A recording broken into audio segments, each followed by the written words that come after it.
Aqui então com mais uma edição do DLI Podcast, Direito Líquido Incerto.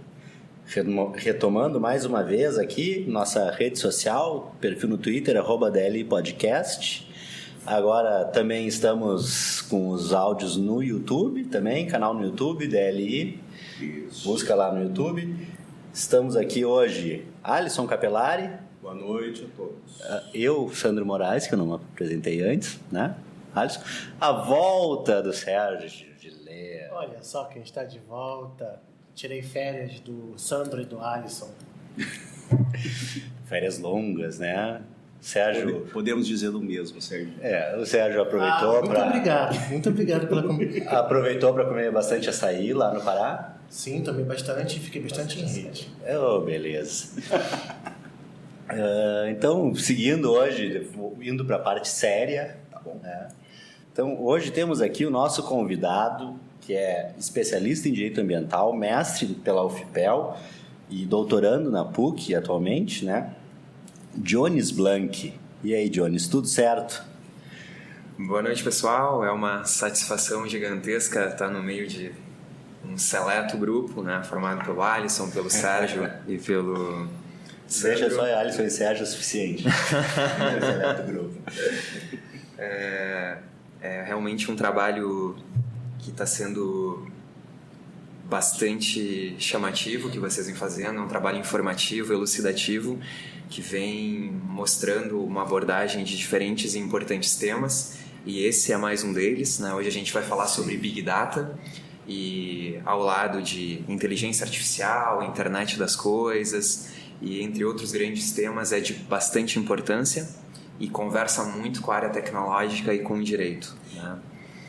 E aí, para quem ouve os nossos episódios anteriores, a gente fala, volta e meia a gente passa nesses temas de tecnologia.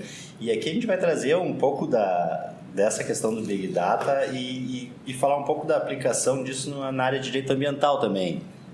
É isso aí, Jones. O que tu pode nos falar um pouco de Big Data? Como é que a gente pensa isso em termos jurídicos, vamos pensar assim, né? Perfeito, Sandro.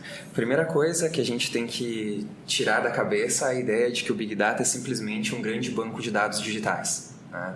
Essa conversa vai servir muito para isso. É também, mas não só isso, né? Vai muito além disso. Então, assim, eu começo chamando vocês para uma discussão comigo. O que vocês consideram importante num processo de tomada de decisão? Vocês consideram o quê? A família é importante, a felicidade de vocês é importante, o dinheiro que vocês vão talvez ganhar com essa decisão é importante. Tem várias coisas a serem consideradas nesse processo de tomada de decisão. E o que a gente pode dizer? Que desde a Grécia Antiga, né, por meio do oráculo especialmente, as pessoas vêm buscando como tomar a melhor decisão, né? Como não perder nada, como escolher o melhor caminho. Então, até hoje, né, como eu disse, desde o oráculo até o sensor biométrico, a ideia é como se chegar à melhor decisão, né? Levando em conta uma série de parâmetros. Hoje, dá para dizer que o oráculo tem um outro nome, e esse nome pode ser encarado como Big Data, né? Por que isso? Não basta simplesmente ter o Big Data disponível, o grande banco de dados digitais. É preciso saber como utilizar esse grande banco de dados digitais. A gente às vezes acha que sabe tudo, mas na verdade a gente pode não estar fazendo uma leitura correta do que vem acontecendo. E o grande problema é identificar o comportamento humano, porque ele é muito dinâmico. E é ele que vai dar as melhores variáveis para que a gente interprete o Big Data. A gente está acostumado com uma coisa que dá para se chamar de viés de quantificação, que é uma crença inconsciente de valorizar o mensurável sobre o imensurável.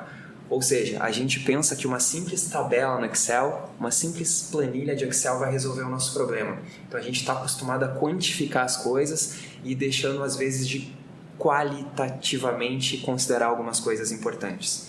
Então a gente não pode ficar cego para o desconhecido. Por que eu estou dizendo isso? Porque, por exemplo, o que eu falei de oráculo na Grécia Antiga, né? Se a gente analisar, existem dados científicos que falam que o Templo de Apolo, por exemplo, ele estava situado sobre grandes falhas geológicas. E essas falhas geológicas, elas liberavam gás etileno. E esse gás etileno, então, dava aquela ideia de que existia alguém murmurando alguma coisa ou que existia um estado de transe ali, né? Então, isso dava uma falsa impressão de que aquilo ali era algo espiritual que vinha do nada. Quando, na verdade, uma pessoa, em geral uma mulher, ela tinha uma representatividade como oráculo e ela recebia uma ajuda de guias do tempo. Esses guias faziam anotações e tentavam identificar as demandas das pessoas. E então respondia-se alguma coisa. Mas, na verdade, isso simplesmente dá para dizer que era uma espécie de teatro em relação ao que vinha acontecendo. Por quê? Hoje, o que a gente tem que levar em consideração é a história das pessoas, as emoções das pessoas, os sentimentos das pessoas e especialmente as interações que essas pessoas têm, porque isso sim vai nos trazer resultados importantes. Para citar um exemplo bem prático disso, para situar o Big Data, a Netflix ela vem conjugando os dados de Big Data de uma maneira muito precisa, né? Ela vem transformando os negócios de maneira geral. Ela quem tem, né, os melhores algoritmos de recomendação. Só que ela não conseguiu descobrir isso do nada. Ela fez aquelas ofertas para usuários de maneira geral, pagamentos de $1 milhão, chamou as pessoas para identificar como atender melhor os usuários dos serviços. Algumas pessoas receberam esses valores, mas o que a Netflix conseguiu, no fim das contas, foi simplesmente uma melhoria incremental, ou seja, não era suficiente para responder à demanda ainda onde ela estava situada. Então, o que ela fez? Ela contratou um etnógrafo. E esse etnógrafo, por meio de uma pesquisa bastante precisa, conseguiu perceber uma outra situação. Ele percebeu que não simplesmente deve se levar em consideração os dados quantitativos, mas é preciso qualificar esses dados. E aí, qual foi o resultado disso? Ele descobriu que as pessoas adoram assistir maratonas de séries. Maratonas de séries. Ou seja, não importa tanto mudar o gênero da série ou do filme, mas importa o prosseguimento. E aí, então, a Netflix começou a mudar o comportamento. Não trabalhou mais tanto com os diferentes gêneros, mas trabalhou com mais do mesmo. Daí a gente pode citar, por exemplo, A Casa de Papel, que teve 2 partes, e aí foi lançada uma terceira, e agora está em vias de lançamento de uma 4ª. Prosseguimento, porque isso cativa mais as pessoas. Eu nem vou ficar abordando aqui aquelas coisas que o algoritmo percebe da gente, quando, por exemplo, o Sérgio adora filme de terror e assiste 10 filmes de terror à noite. É lógico que no outro dia a Netflix vai disponibilizar um cartaz gigantesco de terror para ele, que inclusive com imagens específicas. E também estarei perturbado, né? Depois de assistir 10 filmes de terror, caramba. Pois é interessante que isso aí também, acho que se reflete na questão da Netflix lançar as séries, as temporadas integrais. De não mais aquela lógica de um episódio, uma semana depois outro episódio, mas sim jogar todos no mesmo momento, né? Perfeito. Não, e isso gera um buzz com relação à série, enfim, que fica a internet toda comentando aquela série por uma semana, assim, mais ou menos.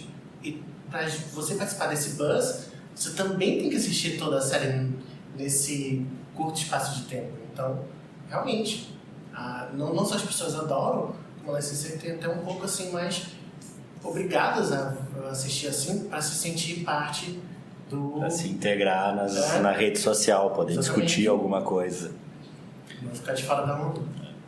Perfeito. E eu aproveito para deixar uma referência aqui que é bem interessante, se alguém quiser se aprofundar um pouquinho no tema. Tem uma palestra da Trisha Wang, que é uma etnógrafa de tecnologia. É uma palestra que ela deu de 16 e poucos minutos na plataforma TED. É bem legal de assistir, pode colaborar muito para esclarecer essa temática. E não dá para deixar de falar, por exemplo, do Airbnb também, né? Air, Bed and Breakfast, né? Que foi fundado em 2008, ali quando 3 caras se reuniram e tiveram a maior dificuldade do mundo para conseguir uma verba de $150 mil, né? E hoje o Airbnb está avaliado em mais ou menos 30 bilhões, ou seja, está avaliado de maneira superior à maior rede de hotéis do mundo, que é os hotéis Ritter, né? Que é a rede de hotéis maior, gigantesca, que vale mais ou menos 23 bilhões. Então, o Airbnb, com um patrimônio ali de 150 mil, acabou fazendo 30 bilhões. Qual a importância de citar isso? São pessoas que trabalham muito bem também o Big Data, que procuram trabalhar as emoções, os sentimentos e todas as interações humanas. E para falar um pouquinho mais e aprofundar essa temática do Big Data, O que a gente pode perceber hoje em dia, então, é que o Big Data ele vem transformando a maneira que a gente vem encarando o mundo. Então, vem transformando a nossa forma de viver, a nossa forma de pensar e a nossa forma de trabalhar. Indo para um aspecto mais prático, assim, para falar de trabalho, hoje em dia a gente sabe que alguns trabalhos não vão existir mais daqui em diante. E aí dá para citar alguns com risco altíssimo, outros com risco alto, outros com risco médio, outros com risco baixo e outros com menor risco de desaparecer. Entre aqueles com menor risco de desaparecer, dá para citar o advogado, né? Relações públicas, o veterinário, o dentista, design de interiores, e aqueles, para a gente ficar com os extremos, que tem um risco altíssimo de desaparecer. O atendedor de telemarketing, o telefonista, o garçom, o operador de máquinas, o montador, o guia turístico, o agente de viagem, o vendedor de seguros, o contador, o corretor, né? Porque esses dados eles vão estar disponíveis de uma maneira que as pessoas consigam lidar de uma maneira mais precisa com esses dados, sem intermediários, dá para pensar assim. E tem um dado bem interessante da Comissão Econômica para a América Latina e Caribe que diz que 65% das crianças de hoje terão empregos que não existem mais, né? Terão empregos que ainda não existem. Isso, terão empregos que ainda não existem. E quais são esses empregos? Por que eles chamam tanto a atenção da gente? O advogado societário ou tributário, né, com uma especialidade bem precisa, o especialista em e-commerce, gestor financeiro, engenheiro hospitalar, gestor de resíduos, o próprio analista de Big Data, professores online, mudando um pouco a característica como a gente lida com a informação, arquiteto e engenheiro 3D, coach, fazendeiro vertical, né, para cuidar dos prédios, coach de atividade física, gestor de inovação, perito forense digital. Então, uma série de mudanças vão sendo percebidas no decorrer do tempo e tem que ser levadas em consideração. Existem uns dados interessantes que eu trouxe aqui também, para a gente perceber toda essa evolução do Big Data. Eu trouxe dados aqui para a gente falar um pouquinho de janeiro de 2008, janeiro de 2017, janeiro de 2018 e janeiro de 2019. A população mundial, em janeiro de 2017, era de mais ou menos 7,4 bilhões. Em janeiro de 2018, 7,5 e em janeiro de 2019, 7,6. Né? O número de usuários de internet era mais ou menos metade, né? 3,7 bilhões, tá? Em 2017. Em 2019, esse número passou a ser de 4,3 bilhões. Tinha uma penetração mais ou menos de 50%, passou a ser de 57%, né? Bastante considerável. O número de pessoas, de usuários em atividades sociais em rede, tinha uma penetração de 37% em 2017. Em 2018, essa penetração passou a ser de 45%, bastante considerável. E aí um item que nos toca, né, dramaticamente, assim. Hoje o acesso aos smartphones ele é bastante facilitado, né? Então a penetração de usuários, né, de redes móveis em 2017 foi de 66% e em 2019 foi de 67%. Né? Cresceu pouco, mas o número é bastante considerável. Quase 70% de pessoas no mundo utilizam mídias sociais, especialmente por meio do smartphone. Então isso é bastante considerável. E as mídias sociais, o uso das mídias sociais por meio do smartphone, não só por meio da grande rede, também vem aumentando consideravelmente. Se a gente trabalhar com dados, por exemplo, de 2018 e 2019, a gente vai perceber que em um minuto, comparando 2018 e 2019, são enviados 18 milhões de mensagens de texto via WhatsApp. Em 2019 passou para 18,1. O número é considerável. Não é nem tanto a comparação de um ano para o outro, mas é para dizer o grande volume de dados que circula por meio dessas redes.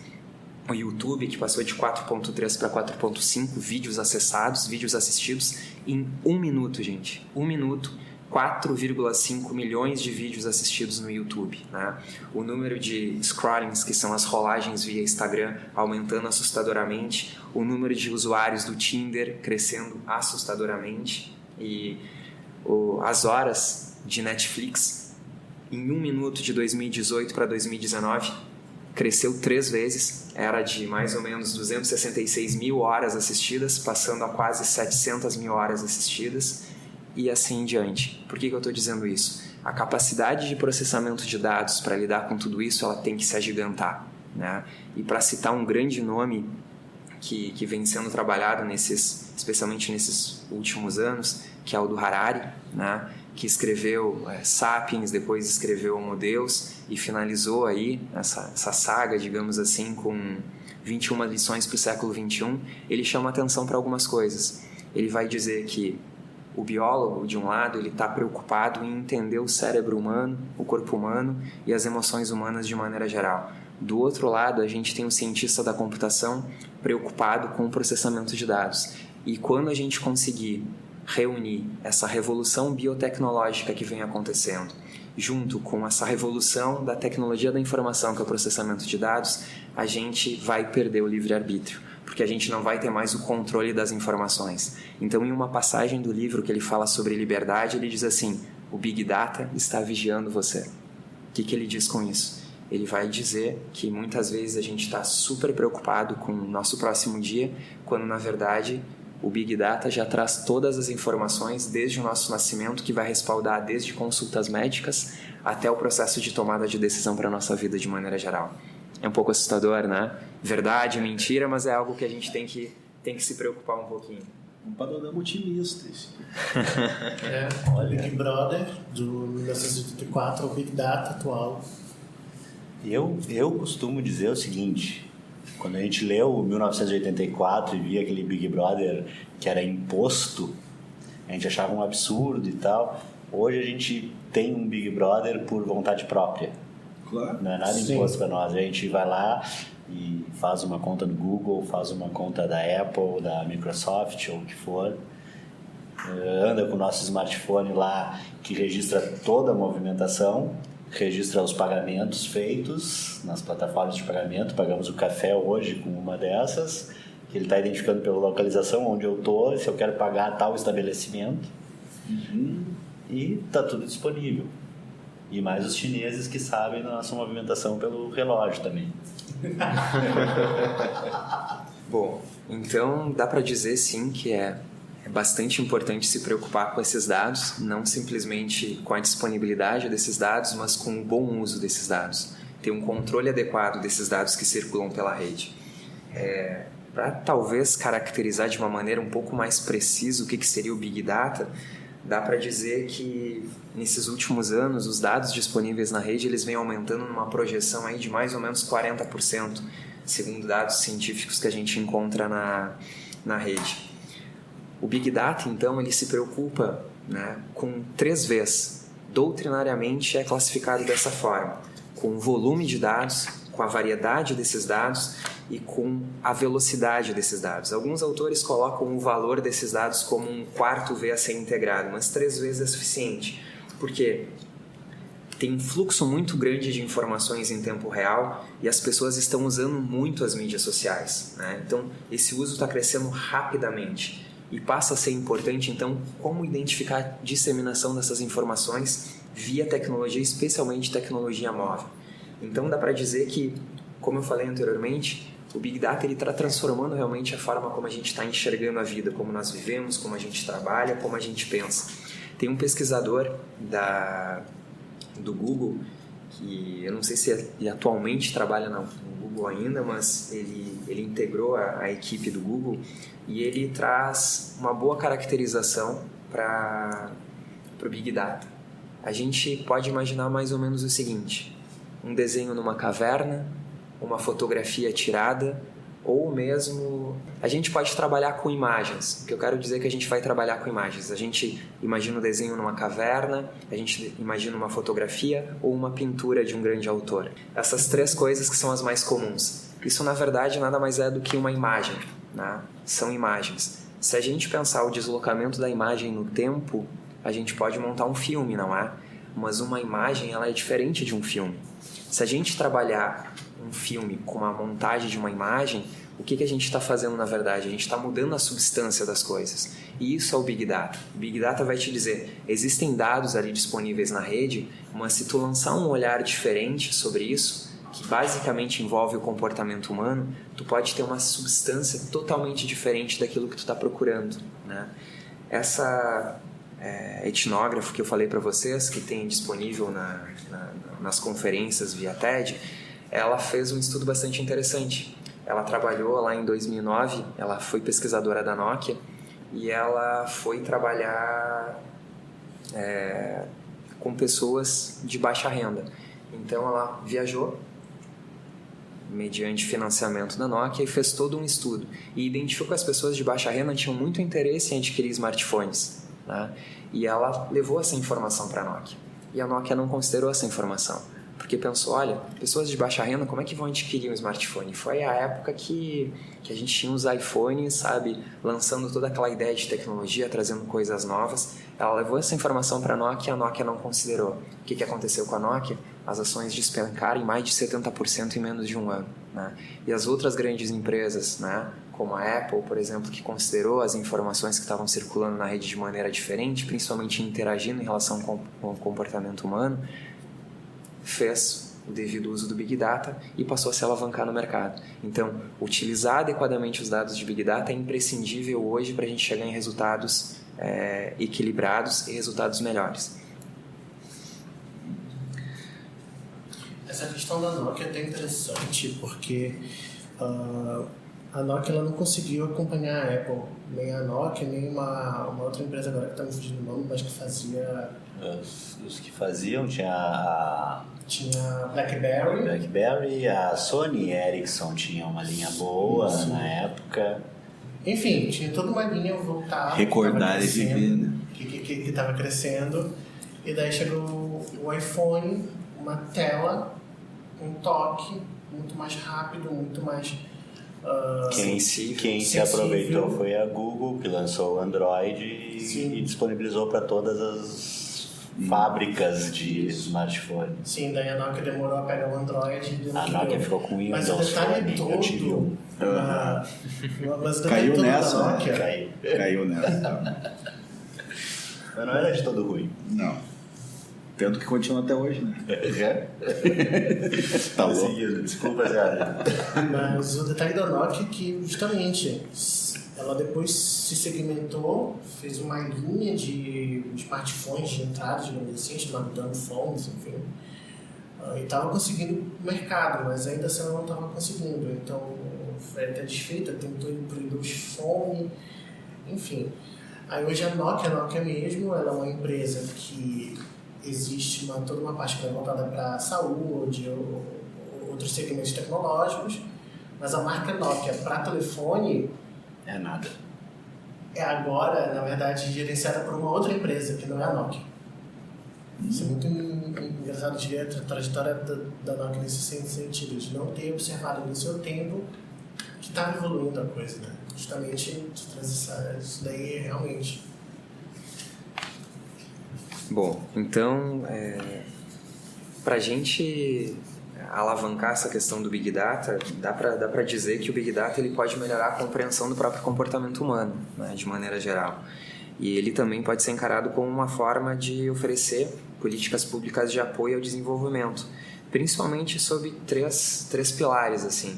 Um primeiro pilar de aviso prévio, que é o que a gente vê, por exemplo, na defesa civil, quando existem aquelas emissões de alerta sobre chuvas, tempestades, inundações, de maneira geral, aquilo é uma detecção de anomalia, né? Até porque os modelos preditivos de tempo eles estão ancorados em simulações numéricas, né? Que são envolvidas em erro também, existe um desvio padrão e pode ocorrer algum equívoco, então o Big Data está alicerçado nisso, nesse aviso prévio.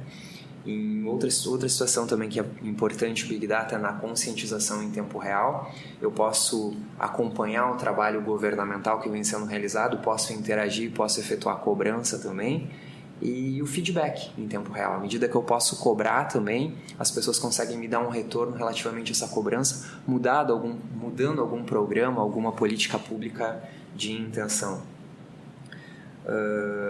Então a gente vai afunilando a temática do Big Data para chamar a atenção que ele é também uma ferramenta, além de ser utilizado nos mais diversos temas, que ele pode ser utilizado para preservação ambiental. Se for adequadamente lido, ele pode ser utilizado para preservação ambiental. Com isso, a gente busca o desenvolvimento sustentável, a gente busca uma ação humanitária, desde que haja, então, uma análise, uma mineração adequadas desses dados que estão disponíveis. E outra coisa importante, né, é diferente do Open Data. O Open Data são dados abertos, o Big Data não necessariamente trabalha com dados abertos e se chama atenção para a necessidade, então, de fazer o diálogo entre a iniciativa privada e a iniciativa pública para que esses dados, então, eles estejam disponíveis além de tempo real, que haja essa comunicação entre as diferentes esferas, assim. Bom, falando um pouquinho, então, da preservação ambiental, né, entrando nessa temática, hoje em dia a gente vê e ouve falar muito dos desastres naturais, né? Eu também trouxe alguns dados aqui. É claro que fica um pouco difícil de dizer com relação à detecção que acontecia no passado, né? Até porque a forma como se fazia a análise dessas detecções, ela é um ponto de interrogação. Hoje em dia a gente tem muitas formas e diferentes formas de buscar esses dados, né? Então, a gente pode traçar um panorama, que eu trouxe alguns dados de 1970 até 2018, né? A gente tinha uma média de 100 desastres naturais ali em 1970. E agora em 2018 esses desastres chegam a mais de 300. Então isso é muito considerável. Então, a gente está considerando aqui desde atividades vulcânicas, a incêndios, a deslizamentos de terra, a períodos de seca, a inundações, a eventos de tempo extremos, né? Então, onde o Big Data entra aí? Que aí vem o apontamento do Sandro. Como a área jurídica dialoga com isso? A gente sempre espera do direito a normatividade, só que a gente está acostumado àquela leitura do direito a agir simplesmente depois que as coisas acontecem. Então a gente precisa trabalhar com uma ideia preditiva, né? Daí a importância do Big Data. Tendo dados precisos e eles sendo lidos corretamente, a gente consegue não somente traçar estratégias sistêmicas, como, por exemplo, realizar grandes obras de engenharia, como a gente consegue trabalhar estratégias mais conservadoras e mais pontuais, como plano diretores, como estudo de impacto ambiental, todas essas coisas. Então, fica mais fácil, tendo dados mais precisos, de identificar essas diferentes coisas. E para exemplificar um pouco disso, sabe, tem o professor Carlos Alberto Molinaro, aqui da PUC, junto com o orientando dele, Augusto Leal, eles trabalharam num artigo a respeito dessas aplicações do Big Data, e é interessante, até para fazer um elogio ao bom trabalho que eles desenvolveram, eles apresentaram alguns projetos interessantes que eu me valho aqui, como, por exemplo, o Global Forest Watch, que é uma espécie de plataforma que ela emite alertas sobre áreas de incêndio, né? Então, qualquer pessoa que fizer um monitoramento de algum incêndio que está acontecendo em algum local do mundo pode emitir um alerta, né? E é possível, então, que as autoridades se movimentem num curto espaço de tempo para, de algum modo, evitar ou diminuir, mitigar o impacto que vem sendo causado. Então, está na rede, para quem quiser interagir um pouco, quiser dar uma olhada, é bastante interessante. A gente consegue perceber a mudança florestal que vem acontecendo. E aí eu aproveito para fazer um adendo, porque a gente ouviu muito, num curto espaço de tempo, a respeito dos incêndios que estavam acontecendo no Brasil. A mídia estava chamando muito a atenção para isso. Nossa, nunca houve tantos incêndios, nunca foi tão impactante, nunca foi tão assustador. Eu trouxe alguns dados aqui do ano passado. Até 22 de agosto de 2019, a gente tinha mais ou menos 150 mil alertas de incêndio no país, né? Só que, se a gente analisar um pouquinho para trás, em 2005 a gente tinha mais de 250 mil alertas de incêndio no país. Em 2010 a gente também tinha mais ou menos os mesmos 250 mil. Então, às vezes, a gente não pode lançar um olhar dramático sobre as coisas. A gente tem que lançar um olhar técnico e não simplesmente disseminar informação sem dados concretos. Então, chama atenção para isso também. O Big Data não é simplesmente dados disponíveis na rede. Significa lançar um olhar com resultados sobre isso. Analisar qualitativamente esses dados. Aqui eu vou colocar uma questão que eu tinha notado aqui já antes. A informação é diferente de conhecimento. Perfeito, Sandro. Perfeito. A informação a gente tem aí e essa é a grande dificuldade. A internet hoje tem muita informação. E a grande dificuldade que a gente tem é de transformar essa informação em conhecimento. Normalmente a gente tem dados, justamente esse trabalho, tirar alguma coisa desses dados é a grande dificuldade, né? Sim, perfeito. Então, dentro dessa ideia de que o direito, então, ele vai fornecer uma estabilidade normativa, né? A informação que eu vou agregar ao direito, ela é imprescindível, né? E junto com o conhecimento agregado também. Uma outra ferramenta que é citada pelo professor Molinari e pelo Augusto é o Birdcast. O Birdcast é bastante interessante, embora ele não seja aplicável para a gente aqui, está mais situado para a América do Norte. Ele é um programa que possibilita a gente identificar a migração de pássaros. E aí vocês vão me perguntar assim, mas por que eu vou identificar a migração de pássaros? Qual é a importância disso para o direito ou para outras matérias, por exemplo? Identificando a migração de pássaros, em que época do ano ela ocorre, com que frequência ela ocorre, qual a estação do ano que ela está ocorrendo, então, eu consigo dizer alguma coisa? Sim, tu consegues. Como é que vocês acham que são feitos estudos para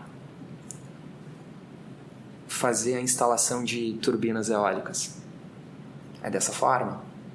Como é que eu consigo saber se determinada região sofreu uma mudança climática? Se mudar a migração de pássaros dessa região, eu posso ter uma suspeita de que está acontecendo alguma coisa diferente, né? E eu consigo, inclusive, ajudar os pássaros nessa locomoção. Talvez seja de menor impacto, mas se tiver um grande número de pássaros, eles podem causar impacto, seja em aviões, seja em diferentes veículos de locomoção, né? Então, é importante, sim, saber de como se dá essa migração. Embora ela não seja disponível para cá, é também um instrumento importante de preservação ambiental, porque eu consigo mitigar, consigo diminuir, consigo preservar também essas regiões. Um outro instrumento importante é o Laboratório de Biodiversidade, né? E quem quiser saber um pouquinho mais sobre preservação da vida silvestre, preservação de ecossistemas, pode acessar via rede também, biodiversitylab.org, está disponível na rede, é bem interessante, consegue dar gráficos bem precisos sobre a vida silvestre, sobre os ecossistemas. E as Nações Unidas do Brasil publicou ali em 2018 que a ONU, o Meio Ambiente e a empresa Google, eles anunciaram uma parceria para mapear ecossistemas melhor, para dizer sobre a interação da vida humana sobre os ecossistemas, para trazer os impactos, né, que o homem vem causando sobre o meio ambiente. Mas essa plataforma ainda não está disponível, já está em construção há mais de um ano, mas ainda não está disponível. A ideia é conjugar dados de agências privadas com dados da NASA para conseguir fazer um sistema preditivo em relação a isso. O que se cobra muito hoje em dia também sobre esse tema é a questão da produção estatística vinculada aos deslocados ambientais. Hoje a gente sabe que existem pessoas de diferentes nacionalidades em diferentes países, né? E se questiona muito a capacidade desses países, desses nacionais, receberem, né, pessoas de outros países. Então, se defende, principalmente a ONU defende isso, que com uma capacidade estatística mais precisa, se eu conseguir apontar qualitativamente o que vem acontecendo e quantitativamente também, fica mais fácil de trabalhar com esse grande número de deslocados. Então essa é uma parceria também de melhoria na estatística dos deslocados ambientais. Então dá para dizer que, de maneira geral, o Big Data ele tem se mostrado como um instrumento importante para a prevenção e mitigação de riscos de desastre, né? E ele pode ser interpretado também como orientador da ação futura global, já que ele vai permitir a detecção dessas anomalias que a gente trabalhou ao longo dessa conversa aqui e também prevê uma necessidade de ajustes em programas e políticas públicas de defesa e proteção do meio ambiente. Então, o Big Data, de maneira geral, ele pode ser utilizado em todas as grandes áreas, né? Mas afunilando para a preservação ambiental, para trabalhar essa questão do meio ambiente, ele vem sendo utilizado em grandes sistemáticas, como essas que eu citei aqui, no trabalho do Augusto e do professor Molinaro.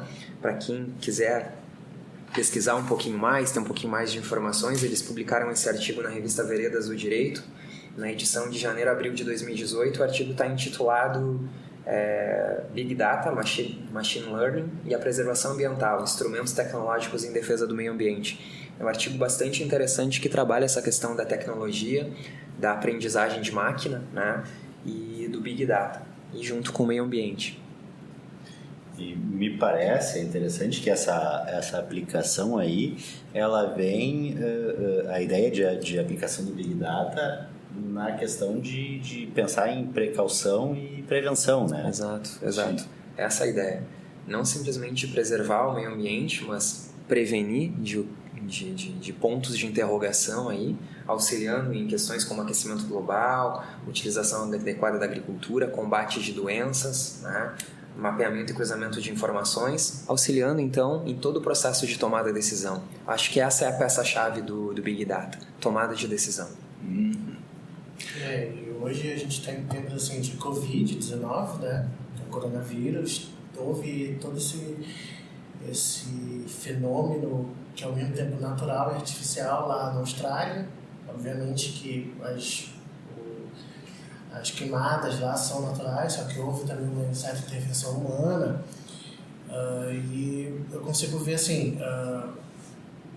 o Big Data, então, ele vai justamente te fornecer todas essas informações. E quando são necessárias, assim, isso é mais uma pergunta que eu te lanço, assim, também. Não sei também se tu vai enveredar para esse lado, mas Big Data sempre vai levar a gente à produção de dados. E quando o Big Data para prevenção de desastres naturais, essas coisas, ou seja, preservação ambiental esbarra em produção de dados, tem como esbarrar em produção de dados?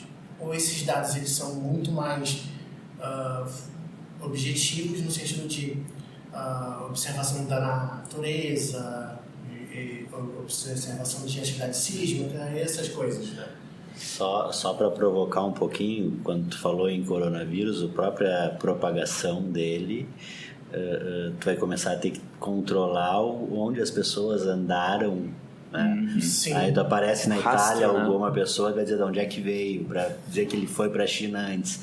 Isso quebra a questão dos dados, vai exigir saber o que a pessoa fez, uma forma até como utilidade pública, na verdade. Não, eu acho irônico, né? Porque a relação entre Itália e China sempre foi uma coisa interessante. Os chineses inventaram macarrão, os chineses inventaram sorvete, Marco Polo foi lá, italiano, Roubou tudo.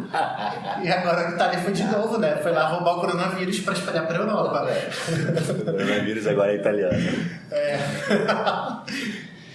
Bom, para começar então, os apontamentos do Sérgio são bem precisos, assim, é interessante.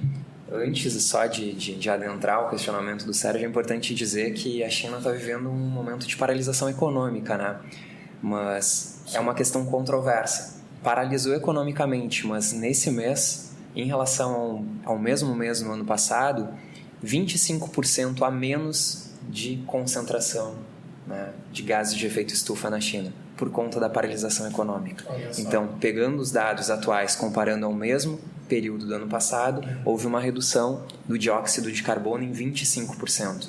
Então, ruim de maneira geral para a população, entre aspas, acaba sendo bom, entre aspas, também para o meio ambiente. Dá para respirar em Pequim nessa semana, então. Com máscara, mas dá. Mas antes não dava, eu tinha que usar máscara igual por causa da fumaça. Continua a mesma coisa. E o questionamento do Sérgio, assim, Sérgio, é difícil de dizer isso, pode esbarrar, inclusive, não só no dado propriamente dito, mas na disponibilidade. A interpretação do dado pode ser muito difícil, né, porque ele pode ser oriundo de muitas fontes, e também a questão da disponibilidade, a existência desses dados, né? Então, muitas vezes tu tem um dado disponível, mas tu não tem pessoas capazes de fazer a leitura do dado, né? E às vezes tu não tem um dado disponível, né? Tu tem o dado, tu sabe que ele existe, mas essa questão da disponibilidade, tu tem uma iniciativa privada que toma conta desse dado e não te lança esse dado. Então depende de convênios, etc. Por isso que eu disse, o compartilhamento do dado é importante, ter pessoas capazes de fazer análise do Big Data é imprescindível, né?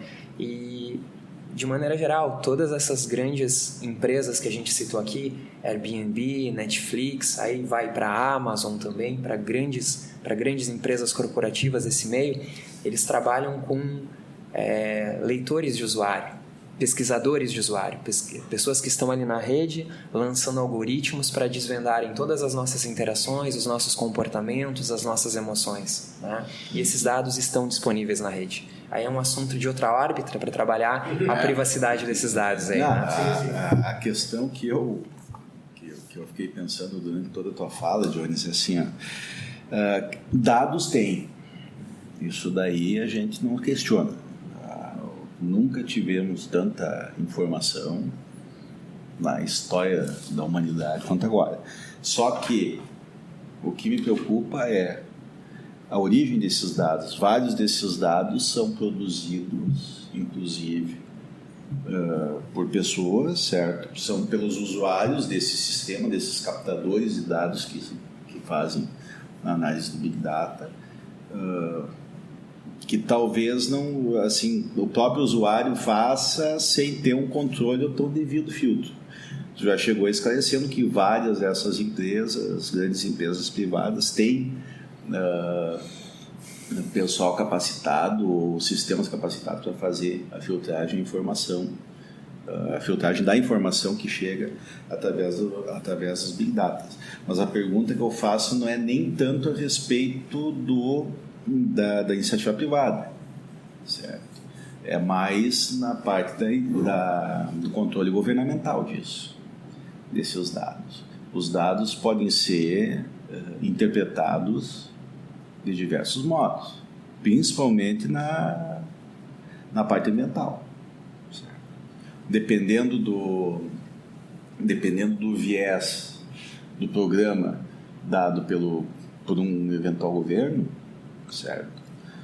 Pelo direcionamento que é dado para a política ambiental por algum governo, pode ser interpretado, pode ser guiado por uma política ambiental para um lado ou para o outro.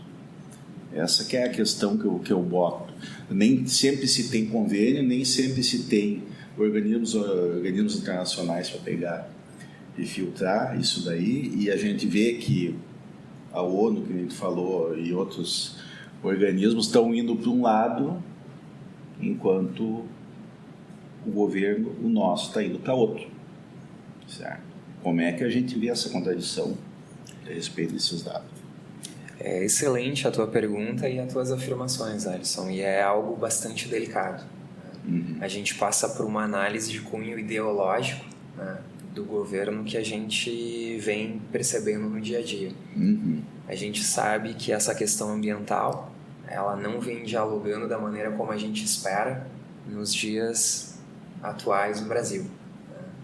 Mas ficar aqui dissertando sobre o que é melhor e o que é pior é bastante difícil, porque a gente não tem respostas. A gente pode analisar que o Brasil anda na contramão do que vem acontecendo numa linha mundial. Isso é inegável. Mas a gente também tem que acreditar na capacidade dos profissionais. E aí sim, o que tu falaste, existe uma representatividade governamental, existe uma iniciativa privada. Mas muitos desses dados, eles são públicos, né? E esses dados públicos, eles são interpretados e os profissionais que trabalham com esses dados são cobrados na mesma medida.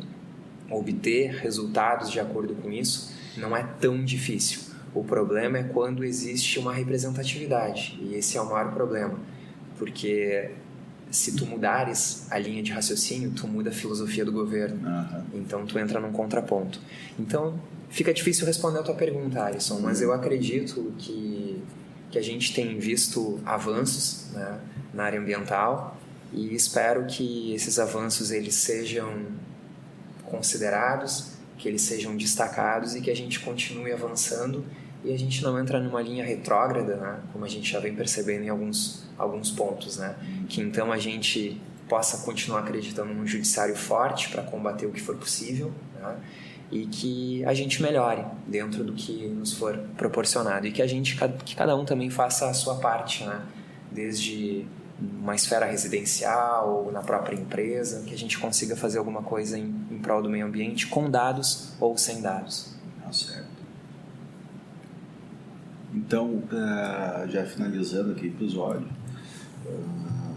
fazendo a pergunta clássica, embora tu já tenha respondido de uma forma clara, certo? Aqui, para quem quiser, esse é um tema que está bem na ordem do dia, né? E que a gente vê cada vez mais as pessoas que estão adentrando no mundo jurídico interessadas em seguir esse tema, em correr atrás de informações e pesquisa a respeito disso. Tu já fez a menção no livro do Molinaro, no artigo do Molinaro. Tu fez a menção do TED Talks. Do TED Talks. Tem mais alguma recomendação de fonte para quem quer começar a pesquisar nessa área? Sempre tem bastante coisa disponível. Ele mais uma vez, que acho que é o mais citado nos nossos podcasts, o Yuval Harari, que ele falou também. Citado exaustivamente, acho que a cada... Ele já é da casa, né? Eu nem anoto. Vale a leitura, o Harari, sem dúvida, né? Especialmente o 21 lições para o século XXI, né? É ótima leitura, porque nos tira daquele estado estático, nos coloca num dinamismo, né? Faz a gente enxergar o mundo de outra forma, né? É bem interessante. Entre outras publicações, né? Materiais nas Nações Unidas existem das mais diferentes formas, sabe? Desde artigos até trabalhos mais enxutos, assim. E então é isso, acho que o TED é uma ótima forma ali, o trabalho do professor Molinari e do Augusto é uma linha inicial importante. E futuramente a tese do Dionísio, né? Também. Chegaremos lá. Com certeza. Então, pessoal, agora agradecendo aqui o Dionísio, muito obrigado. Tá excelente a conversa. Tema sensacional. E vamos seguir essas conversas aqui, que eu tenho curiosidade na tua tese. Vamos trabalhar isso aí, eu gostaria de ver pronto. Valeu pela presença, Jones, muito obrigado. Isso. Agradecemos. Agradecendo também Sérgio. Sérgio tá pra gente um agradecimento pela presença. Merece. Obrigado. Tempo fora. Obrigado pela consideração. O Alisson, valeu, Alisson, isso aí. É isso aí. Boa noite, valeu, pessoal. Aguardem aí, já retomando. Já foi postada a foto no Twitter, a nosso retorno a nossos estúdios oficiais. Estúdios oficiais do DLI Podcast. Para fechar, eu agradeço a oportunidade. Eu também agradeço a oportunidade. É um espaço de convívio sempre muito gratificante, que nem eu falei no início. Então, meu muito obrigado aí, Sandro, Sérgio e Alisson. E está convidado para trazer mais coisas aqui para a gente discutir. Valeu mesmo. E logo mais estaremos lançando nossa plataforma de Big Data com todos os nossos dados aqui do DLI Podcast. Nossa. Tudo cruzadinho, bonitinho já. Por enquanto, tudo tabulado. Algoritmo. Por enquanto tu procura lá no Twitter, @DLI Podcast, vai lá no YouTube, nosso canal no YouTube, se inscreve no canal, ativa o sininho para não perder as notificações. Isso aí. Quando nós chegar a 2 milhões de visualizações em cada vídeo, a gente vai começar a ganhar uns trocos aqui. Colaborar com nós aí. Obrigado. Isso aí. Valeu, pessoal. Até mais. Valeu. Tchau.